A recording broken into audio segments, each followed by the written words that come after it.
नमस्कार दोस्तों, स्वागत है आप सबका हमारे चैनल में। आज हम बात करने जा रहे हैं मुगल साम्राज्य के दूसरा शासक बाबर पुत्र हुमायूं का। मुगल साम्राज्य का दूसरा शासक बाबर पुत्र हुमायूं का। आप देखिए मेरे सेंटेंस को, मैं कितना अच्छे से सेंटेंस को जोड़ा हूँ। वाह वाह वाह वाह, खुद को तारीफ कर रहा हूँ भाई। क्योंकि मुगल साम्राज्य का दूसरा शासक था कौन? तो बाबर का पुत्र हुमायूं, है ना।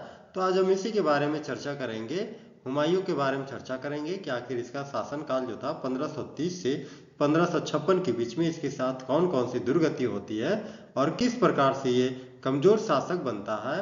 ये मुगल साम्राज्य का सबसे कमजोर शासक के रूप में इसे जाना जाता है। इसके बारे में हम चर्चा करेंगे, देखेंगे आखिर एक राजनीतिक रूप से कमजोर शासक था, लेकिन क्या था? ये विद्वान और दयालु व्यक्ति था। विद्वान और दयालु होने के कारण ही क्या था? ये कमजोर शासक था। क्योंकि जो विद्वान होगा और जो दयालु पर्सन होगा उसके अंदर में क्या होती है कि क्रूरतापन कम होता है। यही क्रूरतापन कम होने के कारण उसके राजनीतिक शक्ति जो है कमजोर रहती है। तो हुमायूं का राज्याभिषेक कब होता है? आगरा में 1530 ईस्वी को होता है। कब? 1530 ईस्वी को होता है। कहाँ पर? आगरा में। आगरा कौन सा जगह है? तो आगरा वही है जहाँ पे इसके पिता बाबर की मृत्यु हुई रहती है। और उसे आगरा से इसके पिता को के कब्र को खोद करके इसके शव को कहाँ ले जाया जाता है? काबुल ले जाया जाता है। ठीक है। तो उसी आगरा में हुमायूं का राज्याभिषेक 1530 ईस्वी को होता है। कब होता है? जून 1530 ईस्वी में। लेकिन इसके उत्तराधिकारी में बहुत सारी कठिनाइयां आती है। साम्राज्य पूरी तरह से स्थिर नहीं रहता है। इसका कारण होता है कि भाइयों में जागीरों का बंटवारा। और यही जागीरों का बंटवारा जो था इसके शासन को सबसे बड़ी कमजोरी सिद्ध होती है। कारण क्या था? क्योंकि भाइयों में जब जागीरों का बंटवारा कर देता है उसके बाद भाई अपने अपने जागीर समझ रहे हैं ना, अपने अपने प्रांत के वो क्या हो जाते हैं? सम्राट हो जाते हैं, अपने अपने प्रांतों के शासक हो जाते हैं। तो इस प्रकार दिल्ली का शासन जो हुमायूं के हिस्से में रहती है वो एक तरह से क्या हो जाता है? कमजोर शासक बन जाता है। और इसी कमजोरी का फायदा उठा करके शेरशाह सूरी इसके साथ युद्ध करता है, हुमायूं के साथ। और इसे हरा करके शेरशाह सूरी द्वारा दिल्ली में सूरवंश की स्थापना की जाती है। बाद में अपने भाइयों के साथ क्या करता है ये? तो भाइयों के साथ ये अपने जागीरें बंटवारा कर देता है, बांट देता है। कौन कौन सा भाई? तो कामरान। देखिए इसके भाई का नाम आता है कभी कभी एग्जाम्स में कि इनमें से कौन जो है हुमायूं का भाई नहीं था। तो इस टाइप का क्वेश्चंस रहता है। तो जो था उसको आप देख लें। कामरान मिर्जा, जिसे काबुल और कंधार वाला एरिया पर दे दिया जाता है। काबुल और कंधार जो वर्तमान में पाकिस्तान अफगानिस्तान वाला एरिया है। काबुल और कंधार किसके नाम? कमरान के नाम। ठीक है। असगरी मिर्जा के नाम संभल वाला एरिया, संभल उत्तर प्रदेश वाला एरिया। और हिंदाल मिर्जा, इसके नाम कौन सा एरिया दिया जाता है?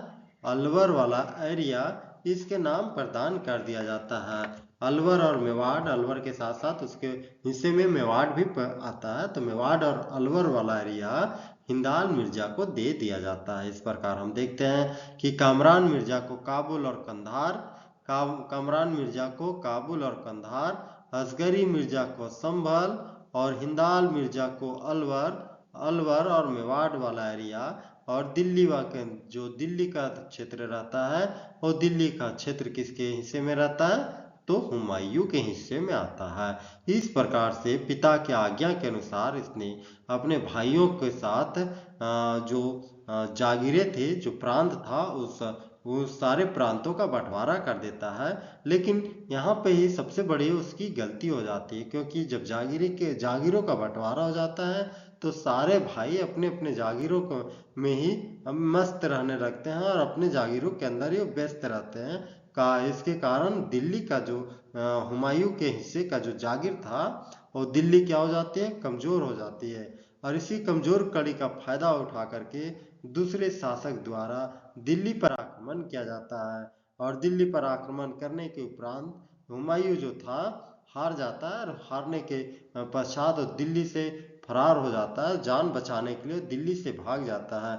और कहा जाता है कि विलग्राम युद्ध में हुमायूं को एक भिस्ती, भिस्ती समझ रहे हैं ना, नाव चलाने वाला जो होता है नाविक, उसको भिस्ती बोला जाता था। तो उस भिस्ती के द्वारा इसे नाव में बैठा करके गंगा नदी पार किया था और उसने प्रॉमिस किया था कि यदि मैं शासक दोबारा बनता हूँ तो तुम्हें एक दिन का साम्राज्य जरूर बनाऊंगा, एक दिन का शासक जरूर बनाऊंगा। और कहा जाता है कि 1555 में जब दिल्ली पर पुनः शासन करता है कौन, हुमायूं, तो उस भिस्ती को एक दिन के लिए शासक बनाता है और उस एक दिन के शासक बनने के उपरांत उसने चमड़े का सिक्का लॉन्च कर दिया था। आप देखिए कितना इंटरेस्टिंग है ना। लेकिन ये क्वेश्चन आता है कि दिल्ली हुमायूं के द्वारा किस व्यक्ति को शासक बनाने के उपरांत चमड़े का सिक्का ये प्रचलन में लाया गया था, तो किसके द्वारा लाया गया था, नाविक, जिसे भिस्ती कहते हैं। तो नाविक के द्वारा एक दिन के शासक बनने के उपरांत चमड़े का सिक्का लॉन्च किया गया था। तो हुमायूं को कौन जान बचाता है, एक नाविक जिसे भिस्ती कहते हैं, उसके द्वारा जान बचाया जाता है। और जब जान बचाने का तात्पर्य था कि जब शेरशाह के साथ युद्ध होने लगा और देखा कि वो युद्ध में परास्त हो सकता है, उसकी मृत्यु हो सकती है, तो अपने जान बचाने के लिए युद्ध स्थल से भाग जाता है और भागने के क्रम में वो गंगा किनारे पहुंच जाता है। और जब गंगा के किनारे पहुंचता है तो उसी गंगा नदी को पार करने जब जिस भी नाविक ने उसे पार किया था, उस नाविक को प्रॉमिस किया रहता है कि मेरे पास अभी कुछ नहीं है, लेकिन यदि मैं राजा बना दोबारा, यदि मैं शासक बना तो तुम्हें एक दिन के राजा जरूर बनाऊंगा।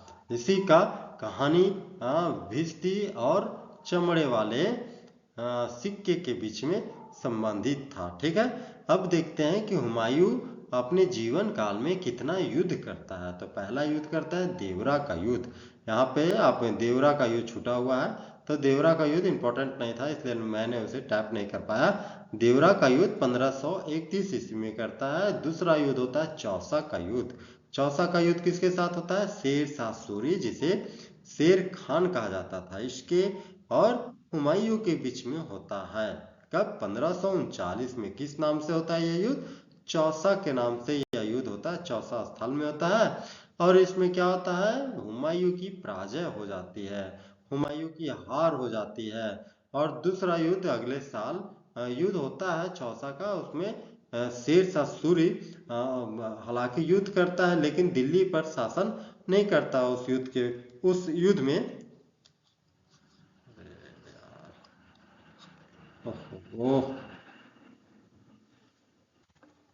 उस युद्ध में शासन नहीं करता है।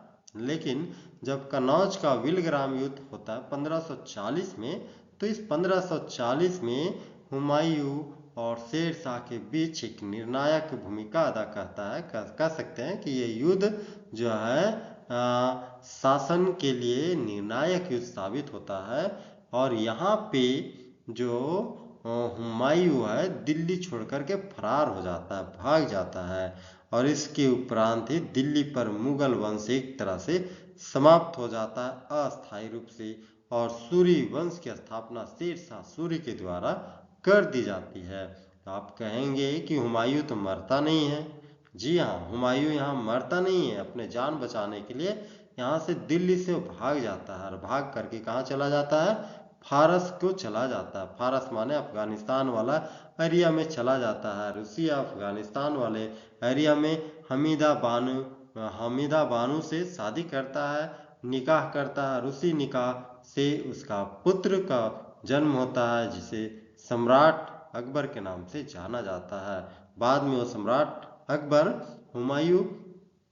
हुमायूं द्वारा पुनः दिल्ली में 1556 ईस्वी में 1555 में जब शेरशाह सूरी वंश के अंतिम शासक जो रहता है उसके साथ युद्ध करके उसे हरा देता है, तो उसके उपरांत फिर दिल्ली में पुनः स्थापित करता है मुगल सत्ता को। कौन, तो यही हुमायूं। इसके बारे में कहा जाता है, बहुत अच्छा लेनपुल द्वारा एक शब्द कोट किया जाता है, लेनपुल इतिहासकार था, उसके द्वारा एक शब्द कोट किया जाता है कि हुमायूं अंततः लड़ते पड़ते जीवन का अंत कर ही लेता है। जब 1556 में जब उसकी मृत्यु सीढ़ियों से गिर करके हो जाती है, तब उन्होंने ये वाक्य कहा था, क्योंकि पूरी जीवन ये भटकते रहता है, अंत में भी सीढ़ियों में इसके पैर फिसल जाता है। विद्या पुस्तकालय की सीढ़ी से ऊपर से नीचे उतरते के समय, और सीढ़ी में जो पैर फिसलता है तो सीढ़ी में लुढ़कते लुढ़कते जमीन में आके गिरता है और वहीं पे इसका दम टूट जाता है और वहीं पे इसकी मृत्यु हो जाती है। लेकिन मृत्यु के पहले पुनः ये दिल्ली में मुगल साम्राज्य की पुनर्स्थापना करके ही मरता है। इसके बीच में सूर्यवंश 1540 से लेकर के 1555 ईस्वी तक शासन करता है। और जब सूर्यवंश शासन कर रहा होता है उसके बीच में जो हुमायूं था भारत से बाहर फारस, सिंध, अमरकोट वाला एरिया में अपने जीवन का निर्वहन कर रहा होता है। ठीक है ना। अकबर का जन्म कहाँ होता है? 1542 में जन्म होता है। अमरकोट जो फारस में है, फारस में जन्म हमीदा बानो बेगम के गर्भ से किसका जन्म होता है? अकबर का जन्म होता है।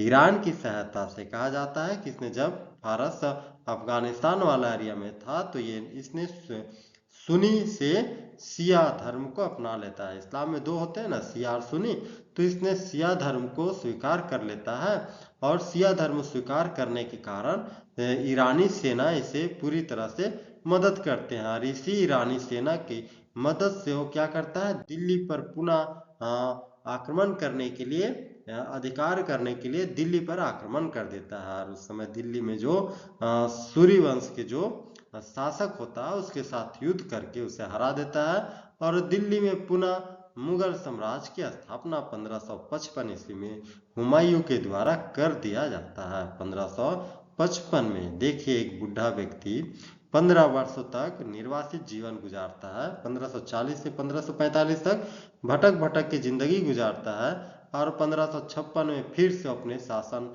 अपने गद्दी को प्राप्त कर लेता है। ये इसके जुझारूपन को बताता है। अगले वर्ष ही 1556 में इसकी मृत्यु कहाँ हो जाती है? तो पुस्तकालय की सीढ़ियों से गिरकर हो जाती है। शासनकाल बहुत छोटा रहा, छोटा क्या, साल भर का शासनकाल रहा, लेकिन बहुत महत्वपूर्ण रहा। महत्वपूर्ण इसलिए रहा क्योंकि वो जाते जाते दिल्ली में पुनः किसकी स्थापना करके जाता है?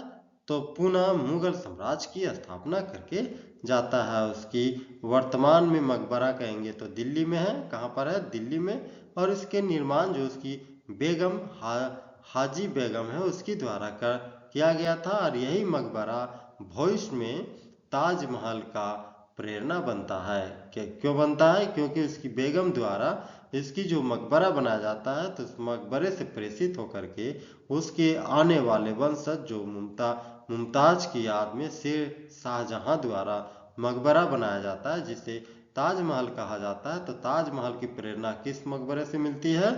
तो हुमायूं की मकबरे से मिलती है। और हुमायूं की मकबरा का निर्माण कौन करता है? तो इसकी बेगम हाजी बेगम द्वारा किया जाता है। बेगम मतलब इसकी पत्नी के द्वारा किया जाता है। यदि हुमायूं की मूल्यांकन करेंगे तो हम कह सकते हैं कि विद्वान व्यक्ति तो था, दयालु स्वभाव का भी था, लेकिन इसकी शासक जो था, शासन प्रशासन कमजोर और असफल था कुछ। लेकिन अंततः हम कह सकते हैं कि शासन चाहे कितनी भी असफल थी लेकिन पुनः उसने मुगल साम्राज्य को पुनर्जीवित करने वाला शासक बनता है। एक बार सत्ता चल जाने के बाद पुनः सत्ता को प्राप्त करना इतना आसान नहीं होता है, लेकिन इन्होंने पुनः सत्ता को प्राप्त किया। तो कह सकते हैं कि कमजोर प्रशासक होने के बावजूद भी ये क्या था? तो विद्वान व्यक्ति था, तभी तो अपनी बुद्धिमत्ता से अपनी मतलब वृद्धावस्था में फिर से युद्ध करता है और पुनः दिल्ली में मुगल साम्राज्य की स्थापना करता है। तो इस प्रकार हम अगले वीडियो में मिलेंगे। इसके बीच में आने वाले शासन जो रहता है शेर शाह सूरी, उसके बारे में चर्चा करेंगे। उसके बाद इसके पुत्र जो अकबर रहता है उसके नेक्स्ट वीडियो में इसकी चर्चा करेंगे।